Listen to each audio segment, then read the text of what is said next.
Amravati government medical college संदर्भात जे कोंडेश्वर परिसरामध्ये वडद या भागामध्ये 30 एकर जागा जे गव्हर्नमेंट मेडिकल कॉलेजच्या नावाने झाली, त्याचं मेजरमेंट झालं, ताबा मिळाला.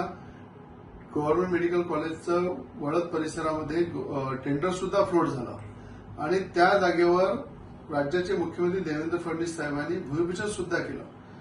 त्यामध्ये आयडेंटिटी फॉरेस्टच्या नावाने जो बबाल चालू आहे तो अत्यंत चुकीचा आहे. त्याच्यामध्ये कुठल्याही प्रकारचा त्या फॉरेस्ट त्याच्यामुळे कुठली अडथळा निर्माण होत नाही.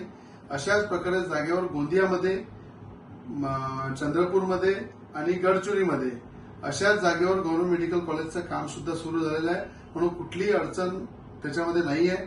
राज्याचे मुख्यमंत्री देवेंद्र फडणवीस साहेबांची मी आज भेट घेतली. त्यांनी अधिकाऱ्यांना निर्देश दिलेले आहे की वडद परिसरामध्ये, कोंडेश्वर परिसरामध्येच गव्हर्नमेंट मेडिकल कॉलेजची इमारत बनणार, ती बदलणार नाही. त्यांना मी पुन्हा मागणी केली की अमरावतीमध्ये एम्स हे हॉस्पिटल सुद्धा अमरावतीमध्ये मंजूर करा.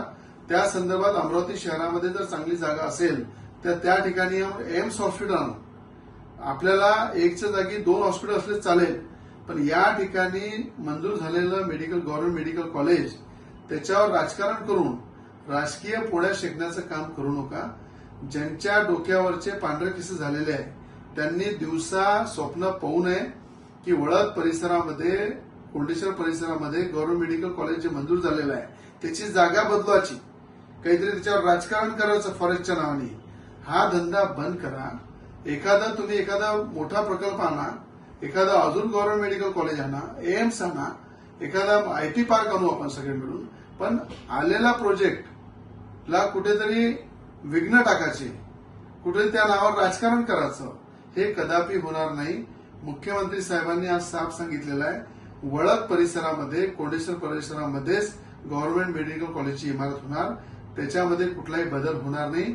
म्हणून जे दिवसा स्वप्न पाहतात त्यांना माझं सांगणं आहे की तुमचे केसेस जरी पांढरे झाले असेल तरी या राजकारणामध्ये, विकासाच्या कामामध्ये रवी राणाचा अनुभव तगडा आहे. ज्याच्या मागे राज्याचे मुख्यमंत्री देवेंद्र फडणवीसांचा हात आहे, ज्याच्यासोबत विकासासोबत फडणवीस साहेबांचा हात आहे, त्यांना अशा राजकारणाशी काही फरक पडत नाही. म्हणून गव्हर्नमेंट मेडिकल कॉलेज अमरावतीचं हे वडद परिसरामध्ये, कोंडेश्वर परिसरामध्ये होणार. म्हणून आपल्याला सांगणं आहे, याच्यामध्ये कुठलं राजकारण करू नका. हे काम त्याच ठिकाणी सुरू होणार.